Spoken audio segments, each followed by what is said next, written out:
les micro-aménagements faciles à faire, on parlait souvent du demi-abattage. Ici, on a un exemple. Là, ça fait 3 ans que ça a été fait. Il y a une super belle reprise des tiges qui sont restées vivantes, qui ont amené, on parlait un petit peu plus, on parlait des fois de l'apport de nourriture, des rejets de souche, d'érable rouge, qui a amené une source de nourriture juste à côté, très intéressante. Un bel espace ici. Ce qu'on dit souvent, ce qui est important, il faut que ça soit clean. On essaye qu'il n'y ait pas de petites branches. Fait qu'on passe de temps en temps à nettoyer pour être sûr que ça soit propre. C'est peu coûteux, ça offre vraiment un couvert de sécurité. Les chevreuils adorent ça, ils vont les utiliser aussi, ils les utilisent comme aire de couchage, mais on voit très régulièrement aussi les dindons qui vont utiliser là, ces endroits-là.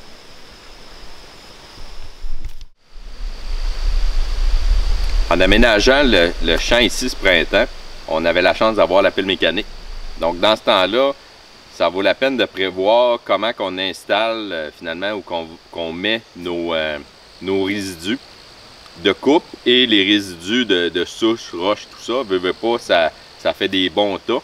Ben, on peut bénéficier de ces tas-là pour se faire des barrières finalement pour être capable d'entrer si c'est un endroit pour lequel on veut chasser. Ben, ici, devant la cache, on a fait un bon gros tas. Déjà, ça recommence à pousser dessus. Là, on a plusieurs pousses de quelques pieds.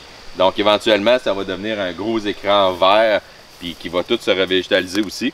Mais ça permet d'entrer et de sortir pour accéder à notre cache de façon beaucoup plus discrète.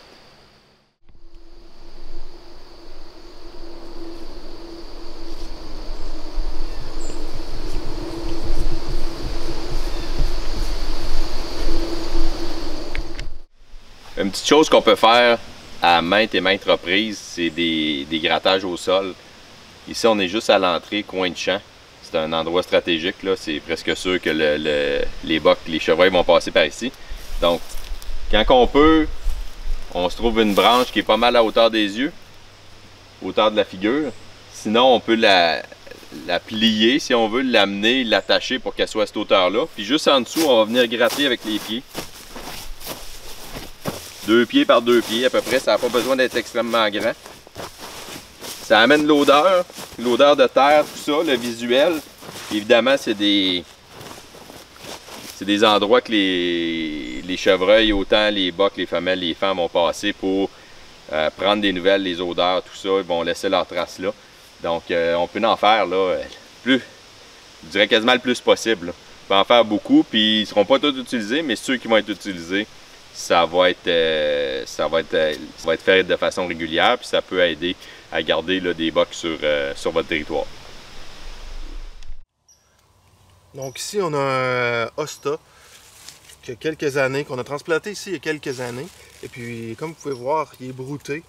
C'est assez inusité, mais le chevreuil raffole des feuilles de hosta en été, en début d'automne aussi. Donc, c'est quelque chose qui coûte rien, qu'on a à la maison, qu'on peut séparer nos plants à l'automne si on en a trop. Souvent les gens se débarrassent des hostas parce que ça grossit. Donc on peut ramasser ça, venir planter ça près de nos champs nourriciers ou en forêt. Ça pousse partout. Puis c'est apprécié des cerfs, c'est une plante qui est vraiment appréciée. Ici, là, ça a tout été mangé. Ici aussi. C'est donc un endroit où on peut s'en procurer facilement aussi, c'est dans les dépotoirs, les éco-centres. Souvent le monde font du jardinage au printemps ou en automne. Puis souvent ils vont aller porter des hostas à l'éco-centre. Vous pouvez juste attendre que les gens arrivent puis en ramasser gratuitement. Donc une façon vraiment très peu coûteuse, c'est de prendre du drain agricole, de tout simplement le fendre pour être capable de le rentrer puis le sortir autour du tronc.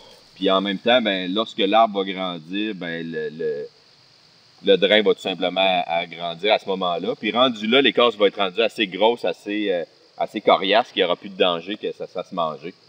Par contre, ici, éventuellement, tout ce qui est en bas, on dit un bon 6 pieds, là, hauteur d'homme, là, ben, ça va se faire manger par le chevreuil aussi, les ramets, les bourgeons. À partir du moment qu'il a dépassé comme ça, c'est pas vraiment grave, là, quand même qu'il mangera un peu le bas, l'arbre va s'en tirer. Mais quand on plante des petits arbres, à ce moment-là, on peut venir récupérer de la clôture en neige, ça coûte à peu près rien. On est capable de ramasser ça quasiment dans les grosses vidanges. Là. Il y a des gens qui s'en débarrassent. On se prend une section puis on va faire vraiment là, venir ceinturer notre arbre pour être capable de... Il faut toujours penser que le chevreuil va s'étirer le cou aussi, donc on peut prévoir une bonne superficie autour. Puis ça va, c'est vraiment un peu coûteux puis ça va assurer la survie de nos arbres.